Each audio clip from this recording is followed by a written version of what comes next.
Arlette Hardy, blogger and joy strategist from chasing-joy.com. And today I am 10 weeks and 3 days pregnant. This is a bump date for baby number 2 that was conceived via embryo transfer from my one and only IVF back in 2017, and I used a sperm donor from a sperm bank. So that's the really short synopsis. Single mom by choice, and this is Buttercup. I don't know if you guys can see who's decided. She always decides to join the video when she hears me talking and baby Joy Chaser isn't here. He's at daycare. Baby Joy Chaser is my 3.5-year-old, my firstborn. Sounds funny to say that. I think that's the first time I've ever said that for my firstborn. So this is a bump date. So my last bump date, I was 8 weeks and some days. So I'm going to be talking about, the last couple weeks. The remainder of week 8, week 9, and the very beginning of week 10. So, the main thing, I guess I'll start with the highlight. I guess this is a highlight, is that you guys know I graduated from the fertility clinic, and as of Friday, I'm supposed to be done with my progesterone and estradiol. So that's the injections and the suppositories and the oral medication and all that. So that's a good thing. I say I'm supposed to be done because I don't know, it feels weird to just kind of cold turkey stop. So I'm just finishing out the one vial, what's left in the one vial that I'd already started of the progesterone and ethyl oleate. And I stopped the estradiol suppositories. I'm just doing the medication. I'm down to twice a day instead of 3. So I'm just kind of tapering off over the next week because that just felt better for me. And from everything I've read, it doesn't hurt the baby. I just didn't like the idea of a shock to my system by stopping. But by now, according to the apps and everything, the placenta should be doing its job already. So the fact that I don't have to do that needle anymore is definitely a positive, and the fact that I won't be doing it at all anymore after the next couple days is great. Other interesting things that have happened. So we went away for Thanksgiving to my aunt's house. So people I've now told all of my immediate family members. So by immediate, I'm not married, so but immediate, I mean my immediate circle, like the family members I talk to regularly. So my aunts, cousins, my brother, sister-in-law, my nieces and nephews, and friends that I talk to regularly. No, I've still not shared anything online, and I've not yet shared with you guys. I do appreciate the positive feedback and support I've received off of my other videos, where you guys are so understanding about how and why my videos are delayed, and you guys aren't applying any pressure. There's been some crazy things going on in the TTC community, and I'm just very appreciative of you all who I consider to be in my circle, my joy chasers who support me here on the channel and on Instagram and Facebook and wherever else. That you guys are so understanding and not pressuring me to share before I'm ready. So that being said, I'll say the low point, which I did not expect it to be a low point this time, but in retrospect, this was also a low point the first time around with baby Joy Chaser. And I had my first OB appointment, and I left it feeling sad. And I remember, if you go back through old videos, I left my first ever OB appointment for baby Joy Chaser feeling sad for a couple of reasons, mostly because I was unhappy with the nurse practitioner. That is not the case this time. I'm using the same medical practice that I used to have him. That is not that same practice. I switched after that first OB appointment. And my doctor that I saw was great. Very, very thorough, which is what I want. We hear all these statistics about, the mortality rate for pregnant women and new mothers of color, Black women. And so she's very thorough, and I appreciate that. I feel like I'll be taken care of well. I was taken care of well the first time, Baby Joy Chaser, and you guys can look back and see my traumatic birth video. But he ended up being perfect, and I was well. So, but it's just overwhelming because they start, in an effort to be thorough, she starts going over all of the things that could go wrong and all of the things that make me a high risk pregnancy, which I don't particularly feel high risk at this moment, but just this huge reminder that I'm high risk. So advanced maternal age, I am 41. I will be 42 when this baby comes. My eggs, thankfully they're from IVF a few years ago, but those are still older eggs. 37-year-old eggs versus eggs that are below 35. So increased risk for Down syndrome and other things that I did not test for with my embryos. So, that's a scary reminder. The fact that I am pre-diabetic and I had gestational diabetes. Before they want me to start testing my blood sugars already, I have started doing that. So another huge thing that could be an issue. One I wasn't expecting was she saying she might want me to get a blood pressure cuff to monitor my blood pressure at home because preeclampsia, the risk factors are greater when you're older, overweight, and pre-diabetic, or any type of diabetes related to pregnancy.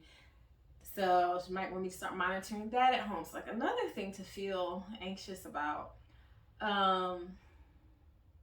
Then the fact that I did have the traumatic birth where he got stuck, there had to be a vacuum. It was a whole thing, very traumatizing for me, though there was a great outcome in that he was perfect and fine other than having a little bit of a cone head. But, now I'll have to make a decision at some point. Do I want an elective C-section or attempt the vaginal again, and the risk? And it was just so much information hitting me that it just made me feel sad.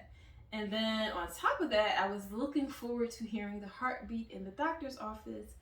And this little M-baby, that's what I've been calling this baby, the little embryo baby, even though now it's technically no longer embryo, it's a fetus, but this little M-baby would not cooperate. And so I couldn't even get the positive of hearing the heartbeat in the visit. So it just left me feeling kind of down, and plus it had already been a very stressful day before that because of just some things going on with family and things going on with friends that was very upsetting. Not anything that directly impacted me, but things that had me very concerned or worried about other people I care about. Things that have kind of gotten resolved for the most part. But it was just such a stressful day. And then to go to the visit and get hit with all that. Then I had to schedule 2 ultrasounds. And I thought that I was doing good because I already had my OB appointment set up before I graduated from the fertility clinic. I went in there on exactly 10 weeks. Well, apparently that wasn't soon enough because there's 2 ultrasounds.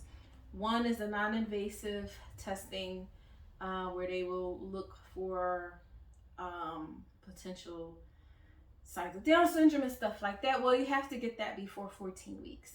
And then because we didn't hear the heartbeat in the office, she said I could get another ultrasound just because it'd been a few weeks since, or a couple weeks at that point since the fertility clinic, and she thought I might like the reassurance of an ultrasound, which I appreciated. So 2 of those she wanted before 14 weeks. Well, when I call, they don't have any appointments that soon. They had one that was just barely squeaking under at 13 weeks and 3 days. And then the one for the non-invasive testing, they couldn't schedule it till I'll be 14 weeks and 2 days. And then I had also had to make an appointment to meet with the maternal fetal medicine doctor. That's the high risk doctor. They've not gotten back to me with an appointment. So it was just a lot. It was a lot that left me feeling kind of sad and anxious, not especially because I was expecting to come out of there with some relief with my anxieties. And I was feeling like, okay, after this appointment, I feel more confident to release to the world that I'm pregnant. But then I felt like, oh no, maybe not yet. But I think I'm still gonna release my videos as planned. So that'll be soon. By the time you see this, that will have already happened. But by the way, today is December 6th. So in other news, I was able to pick up the baby's heartbeat myself on my at-home Doppler that I had from Baby Joy Chaser. So that's why I wasn't completely freaked out in the doctor's office when she couldn't find it, because I had already found it the night before and a couple times. And it does take a long time. And, she had kind of warned me ahead of time, like, usually it's just around 10 weeks that they can pick it up. And she's like, you're bigger, so it could be, might be as easy. And she did try for a while. She was patient. Like, she didn't just rush with it. She really was making an effort. But at some point, it's just, there are other patients. So she was like, okay, well, we didn't catch it today, but everything seems fine from her exam. Everything looked fine. So yeah. But I'm happy that I've been able to catch it on the Doppler. And I'm like, I'll say 95% sure that I'm picking up the baby's heartbeat, because I have done this before. I did hear the heartbeat in the fertility doctor's office, so I do know what it sounds like. I know the difference. I know it's faster. Sounds more like horses galloping or like a train. My mom thought it sounded like a train, but it's much, much faster than what you hear when you hear your heartbeat. And it's not that swooshing sound or air sound. So I'm pretty sure I'm hearing the right thing, which is keeping me sane. But I really wanted that reassurance that, like, okay, what I'm hearing is the same thing as the doctor. Like, they confirmed that that's really the baby's heartbeat. So those are the most significant things that have happened. I'm hearing the heartbeat at home, and I had the OB appointment. My next OB appointment is in a few weeks. I'm still waiting to hear back from the maternal fetal medicine to know when that appointment's going to be. I left them a message. I called again today, got a voicemail. I'll try again probably, after this video. Still having a little indigestion. I'm burping in the video. Sorry about that. I did leave a message for the doctor's office asking, was it okay for me to get that non-invasive ultrasound that scans for defects at 14 and 2 days versus 13 weeks and 6 days. I don't know. I'm hoping that it's fine, because most people don't necessarily even know their due date that accurately. Like, if I have just conceived naturally, that potentially could be off by a day or two. So I'm hoping that it's fine, but it definitely has me feeling anxious. No real new symptoms. I've still not had any nausea. I think one morning I felt the teeniest bit of nausea, but for the most part, no. The breast discomfort is less. The back pain is less. I'm more tired. That trip to Maryland for my family for Thanksgiving, I felt very worn out, and my house has not recovered. Luckily, I had my house clean before I left, but just us coming in and like kind of dropping bags and unpacking the car. And now it's time to get ready for Christmas, and I pulled Christmas trees out of the house. It's just a mess for right now. And I've been tired, so it's hard to keep up. And yeah, I still said a little bit of indigestion. And I think that's really it for symptoms. Haven't bought anything new. I think I had told you guys I bought some bio oil. I did start using that.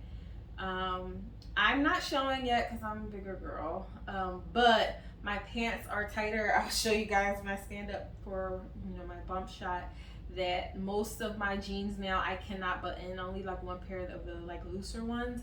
Well, only the ones that were like too big to begin with, I can still button those. But the ones that like fit well, like fit perfect, like these, I'm having to do like the hair tie thing where you loop a hair tie around the button and through the buttonhole to hold your pants together. So I'm at that point now. Not quite ready to dig out all the old maternity stuff, but maybe in a few weeks. So I did do my Christmas cards where I'm announcing there. So even though the ultrasound is technically not going to be till after Christmas, I am planning to still announce the pregnancy based off of all the good ultrasounds at the fertility clinic. And the fact that if I still keep catching a heartbeat myself, I'm going to announce the pregnancy in about another week or so online to you guys and my social media friends. And then the pregnancy announcement is part of my Christmas card this year as well. So I don't know what else I'm supposed to share. Baby Joy Chaser doesn't quite get it. I've been reminding him because he's been playing so rough and jumping on me and stuff. That mommy has a baby in her tummy, and then he said he had a baby in his tummy, and I was like, well, no. And then he asked, could he go back under my tummy? And I was like, well, no, once you're out, you're out. Like, he can't go back in. And then I showed him a picture of me when I was pregnant, and he was in my tummy, and he was like, no. So he's, you know, he's 3, so he's understanding as best he can. But it's cute. I'm waiting for him to like repeat it to people at school, but he hasn't said anything so far.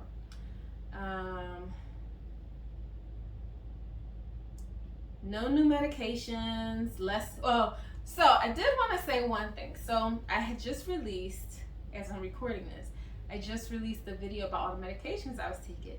So after that, I did some research on the turmeric, and I found out that it's not necessarily recommended during pregnancy because, oh my gosh, I don't remember why, because of something. But I felt like it was something that would be more effective later in the pregnancy, like maybe low birth weight or something. So I am cutting down on my turmeric. I'm not taking that every day, and once these ones are gone, I probably won't do it anymore. But I did think, you know, if nothing else, my mental state, I felt like it helped in the beginning because I did have the issue of feeling of like inflammation, some inflammation in my body, and I know it helps with that.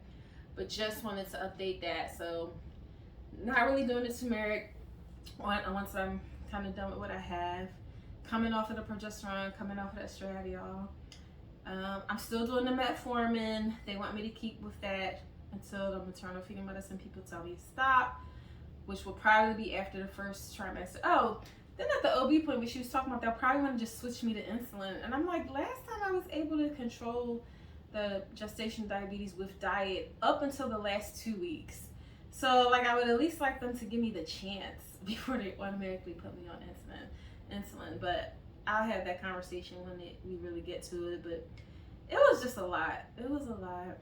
And it definitely left me feeling a bit overwhelmed and anxious, and I'm still feeling that way. I don't feel like this is as happy an update as I was hoping it would be, especially after the appointment. But I think that's all. That's who I've told. I have not told work. I'm debating about when I'm going to do that. I think it's going to be before Christmas. Yeah, not looking forward to that. I don't really enjoy my personal information being discussed at work. That's who I've told. All my family's reactions have been positive. I kind of wish people were a little more helpful. That has been my issue always. I'm still anxious about childcare because I've not had very good luck with like babysitters and stuff, with just the one. But I'll work on it. I think building a support system and maintaining the support system you need is just like an ongoing thing. And sometimes you feel a little bit more tired of it than others, but I think it's just an ongoing thing, and your support system requires nurturing and work. So, I think that was it. So I'll show you guys what I look like now. Oh, my weight has basically been the same the last few weeks. Oh, so I'll show you. See, I have the little twist, the little hair tie thing holding my pants up. So anyway, this is me today. 10 weeks, 3 days pregnant. Toward the end of the first trimester, which will be a great milestone. Turn it back on the other side. Okay. So that's all for this week's update. So this was, I guess, basically weeks 9 and 10. So, thank you guys for watching, and I will talk to you next time. I was going to say that I have a question for you guys to answer in the comments, but I don't. Just keep me in your prayers, and I appreciate you all and the support and encouragement. And let's see, for our emoji, what emoji should we put for 10? 10 weeks pregnant, had the OB appointment. I think there's like is there like a doctor emoji? I feel like there is. There's either like a doctor or a stethoscope, something medical related. So I'm gonna look and find it, and I'll put it in the title. But if you watch to the end, put in like the doctor or some kind of medical emoji to let me know you watched to the end. Okay? All right, guys. Thanks for watching. Bye.